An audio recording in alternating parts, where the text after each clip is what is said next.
Hello everyone, मैं doctor राशि और आज मैं आपको ये जूलॉजी का या ये कह लीजिए कि बायोलॉजी का ये टॉपिक है प्लाज्मा मेम्ब्रेन।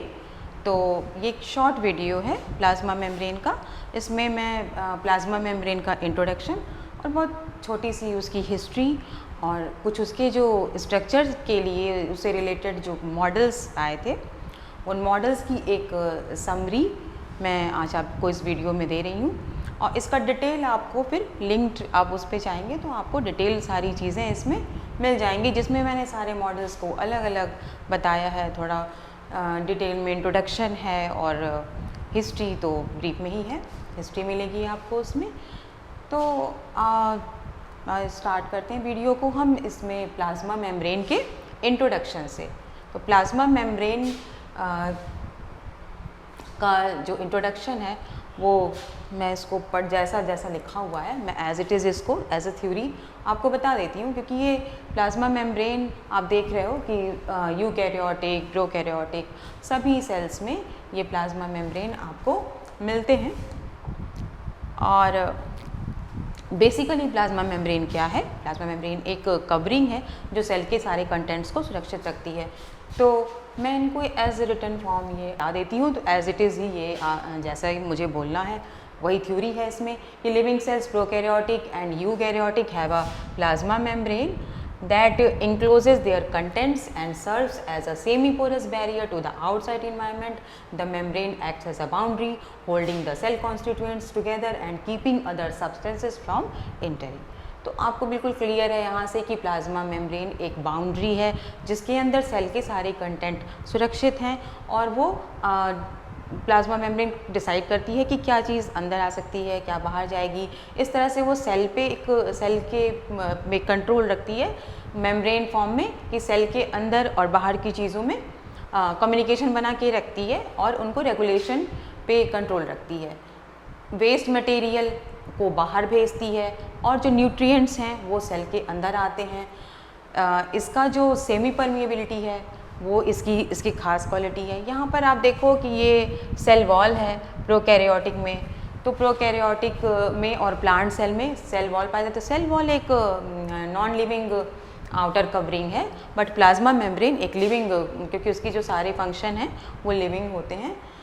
जो छोटे मॉलिक्यूल्स हैं, small molecules such as oxygen, carbon dioxide and water are able to pass freely across the membrane, but the passage of larger molecules such as amino acids and sugar is carefully regulated.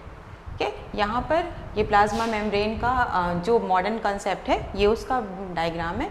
तो plasma membrane में active transport, passive transport दोनों तरह के functions होते हैं। तो passive transport के through जो स्मॉल मॉलिक्यूल्स होते हैं वो आसानी से अंदर आ जाते हैं, उसमें डिफ्यूज़न के थ्रू वो अंदर आ जाते हैं।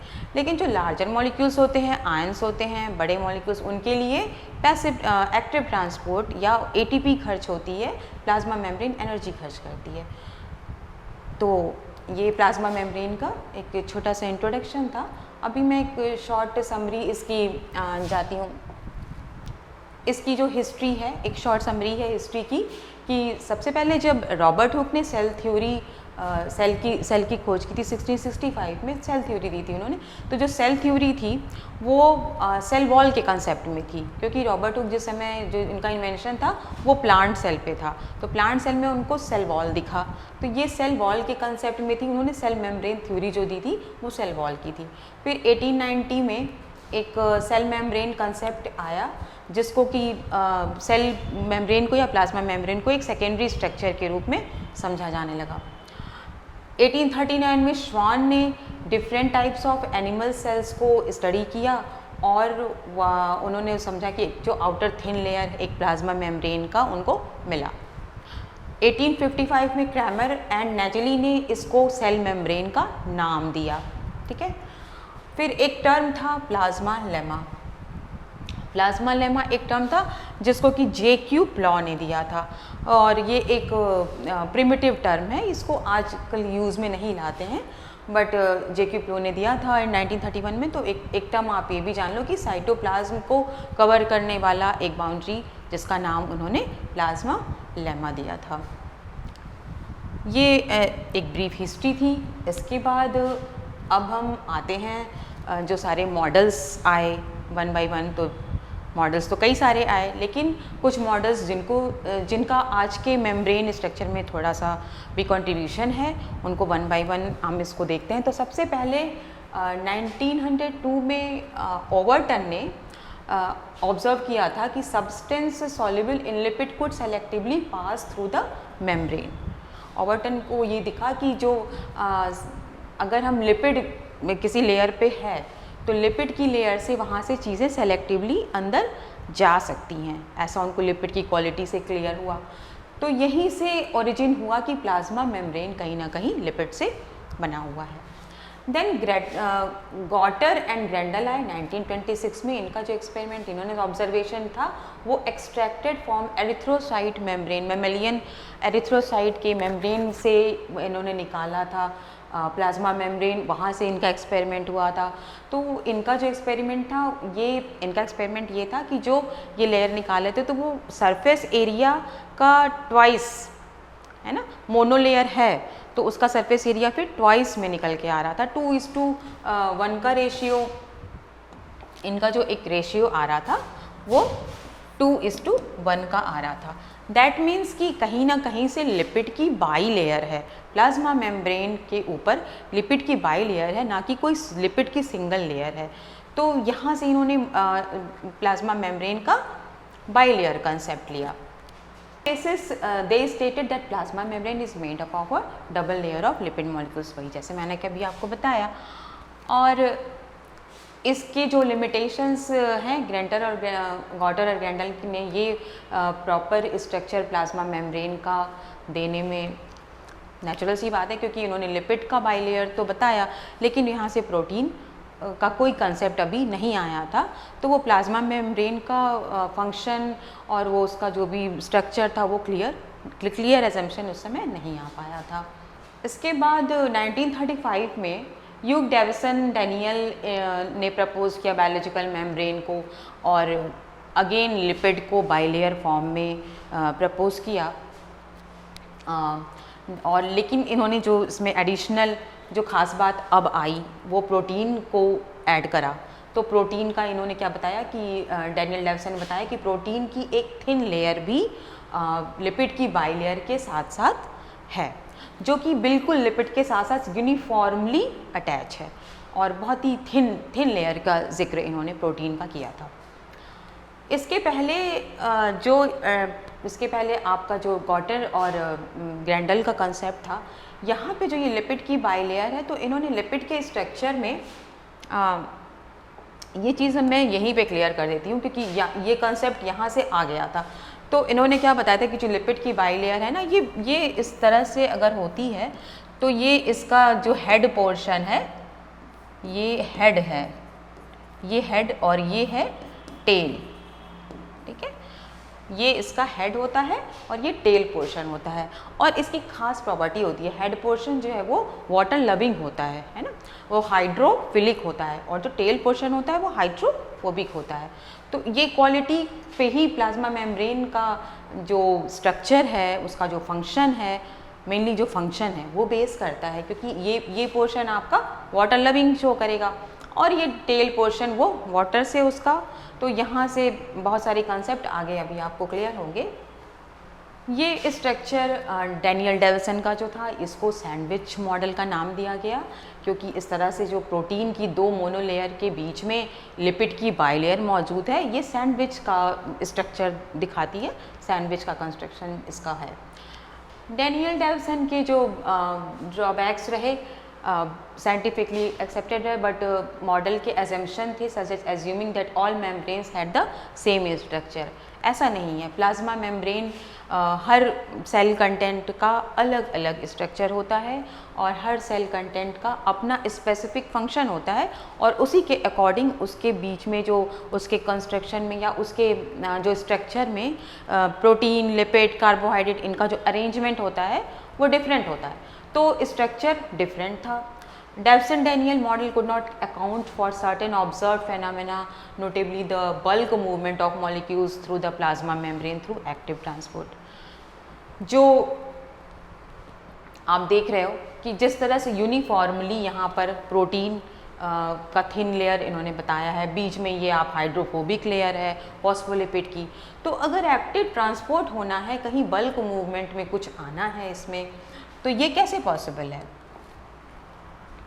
अगर इस यहाँ पे कोई चीज़ एंटर करनी है और ये लेयर है हाइड्रोफोबिक, तो ये चीज़ यहाँ पर ये बल्क मूवमेंट में वही आयंस या लार्जर मॉलिक्यूल्स अगर सेल में एंटर कर रहे हैं तो वो कैसे एंटर करेंगे, जबकि इन्होंने बिल्कुल से ये स्टैटिक स्ट्रक्चर बना के रखा हुआ है, एक सॉलिड स्ट्रक्चर बना के रखा हुआ है। तो इस वजह से ये यहाँ पर ये स्ट्रक्चर उसको प्लाज्मा मेम्ब्रेन के फंक्शन को बिलोंग नहीं कर पाएगा, नहीं उसको नहीं जाएगा। देन इन 1950 में इलेक्ट्रॉन माइक्रोस्कोपी का इन्वेंशन हो चुका था। तो इलेक्ट्रॉन माइक्रोस्कोपी की वजह से चीज़ें और रिजोल्यूशन उसका हो सकता था और देखा जा सकता था। तो जे डेविड रॉबर्टसन ने दिस मेथड यूज़ किया और उन्होंने इसको नाम दिया यूनिट मेम्ब्रेन और ट्राइलैमिनर मॉडल का नाम दिया।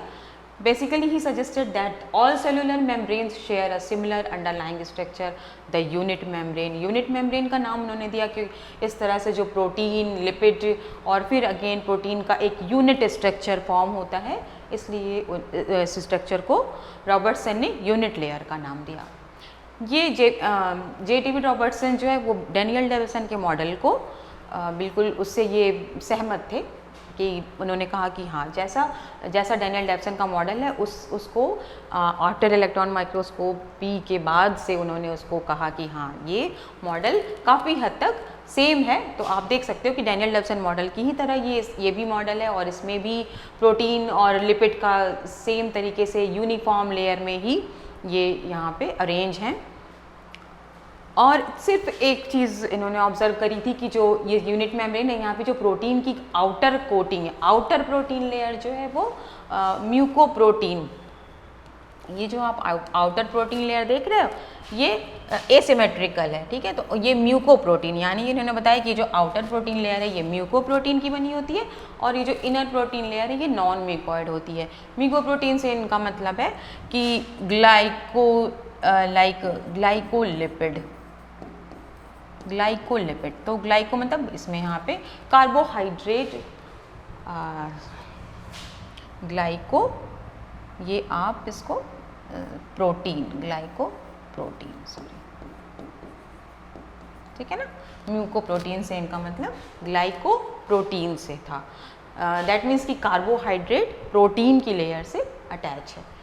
तो ये थोड़ा सा इनका observation.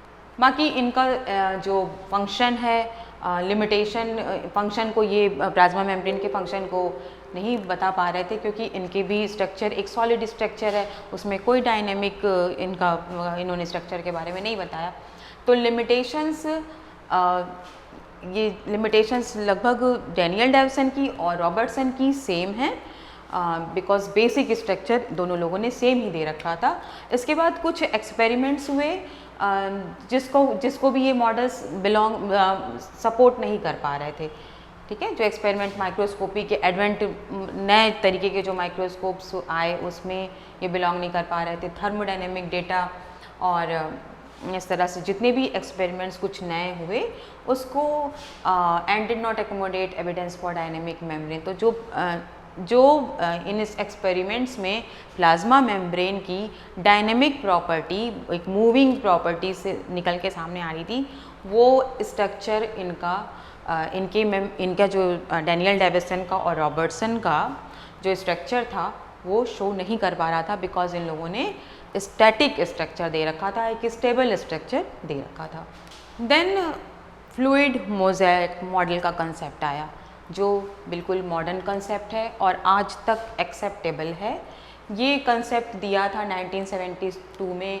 Fluid mosaic model was proposed by Singer and Nicolson, S.J. Singer and Garth Nicolson. This model explain that the structure of the plasma membrane of animal cells as a mosaic of components such as phospholipids, proteins, cholesterol and carbohydrates। यहाँ आप देख रहे हो कि किन किन component से मिलकर प्लाज्मा मेम्ब्रेन बना है। जिसका इन्होंने डिटेल स्टडी दिया था। These components give a fluid character to the membranes. The mosaic term of this model refers to the mixture of lipids and intrinsic proteins in the membrane. These boundaries are also fluids because their components can move laterally, allowing both diffusion of components and local specific gathering. आप देख सकते हो ये fluid mosaic model का structure है। यहाँ पर इन्होंने ये लिपिड की बाइलेयर है, इस तरह से अरेंज हैं लिपिड की बाइलेयर, और लिपिड की बाइलेयर के बीच बीच में, तो ये जो अगर आप इसको ऊपर से देखते हैं, इस मॉडल को ऊपर से देखते हैं तो ये मोज़ेक पैटर्न में दिखाई देता है। मोज़ेक पैटर्न से मतलब है कि कोई चीज़ अगर इस तरह से है तो उसमें कुछ चीज़ें ऐसे ही अरेंज दिखाई देंगी, इस टाइप से भी, और कुछ ऐसे धंसी हुई सी उसमें कुछ और भी चीज़ें, कोई बेसिक फर्श जैसी संरचना हो और उस पर कुछ चीज़ें धंसी हुई दिखाई दें। तो ये जब आप इसको ऊपर से देखेंगे तो ये लिपिड की जो हेड पोर्शन और इसमें आपकी प्रोटीन की अलग अलग प्रोटीन की संरचना इस फॉर्म में दिखाई देती है। ये स्ट्रक्चर इसको मोज़ेक लुक देता है। और फ्लूइड तो इसका जो जेली लाइक स्ट्रक्चर है, जो लिपिड का जेली टाइप का स्ट्रक्चर होता है और उसको फ्लूइडिटी देता है, तो ये इन्हीं दोनों पे इसका स्ट्रक्चर भी बेस करता है प्लस इसका फंक्शन भी बेस करता है। तो ये चीज़ यहाँ से निकल के आई थी। यहाँ पे आप देख सकते हो कि जो प्रोटीन से अटैच ग्लूकोज है उसे आप ग्लाइकोप्रोटीन ये कह रहे हैं, ये ग्लाइकोप्रोटीन पाए जाते हैं, प्लस जो लिपिड से अटैच ग्लूकोज है वो ग्लाइकोलिपिड हैं। इसमें कुछ मात्रा में कोलेस्ट्रॉल होते हैं, काफ़ी कम मात्रा में कोलेस्ट्रॉल होते हैं। एनिमल सेल में कोलेस्ट्रॉल पाए जाते हैं और प्लांट सेल में तो ये स्टेरॉल के फॉर्म में होते हैं। ये कुछ आप चैनल प्रोटीन्स देख सकते हो जहाँ से कि एक्टिव ट्रांसपोर्ट आता है, मतलब बड़े आयंस या जो बड़े मॉलिक्यूल्स और जो आयंस होते हैं ये इस तरह से चैनल फॉर्म करते हैं और ये प्रोटीन्स। इसके अलावा चैनल प्रोटीन्स हो गए, प्लस इंट्रिंसिक प्रोटीन हो गए और एक्सट्रिंसिक, इस तरह से 2-3 फॉर्म के प्रोटीन्स यहाँ पे आपको मिलेंगे। जो अंदर लिपिड में धंसे हुए होंगे वो इंट्रिंसिक या इंटीग्रल प्रोटीन्स होते हैं, जो यहाँ पे इस तरह से बाहर लेयर पे ही अटैच होते हैं, जिनका कि आसानी से आप इनको एलिमिनेट कर सकते हो, वो पेरिफेरल प्रोटीन्स होते हैं। तो इस तरह से प्लाज्मा मेम्ब्रेन का फ्लूइड मोज़ेक मॉडल बहुत ही उसके फंक्शन को जा रहा था, बहुत ही कंसेप्चुअल रहा, उसके फंक्शन को जा रहा था। प्लस इसमें जो आज के कुछ एक्सपेरिमेंट्स रहे, labelling experiments, X ray diffraction and calorimetry, तो इस तरह के कुछ एक्सपेरिमेंट्स से ये भी प्लाज्मा मेम्ब्रेन की इस स्ट्रक्चर को, फ्लूइड मोज़ेक मॉडल स्ट्रक्चर को फेवर करते हैं। तो दैट इज़ ये आपका फाइनल बहुत ही एक्सेप्टेबल मॉडल था। इससे ज़्यादा आपको अगर और भी डिटेल इन मेम्ब्रेन्स के बारे में इंट्रोडक्शन और या इन मॉडल्स के बारे में जानना है तो आप लिंक पे जाइए, आपको डिटेल वीडियोज़ आपकी सारी मिलेंगी। This is all about. Thank you.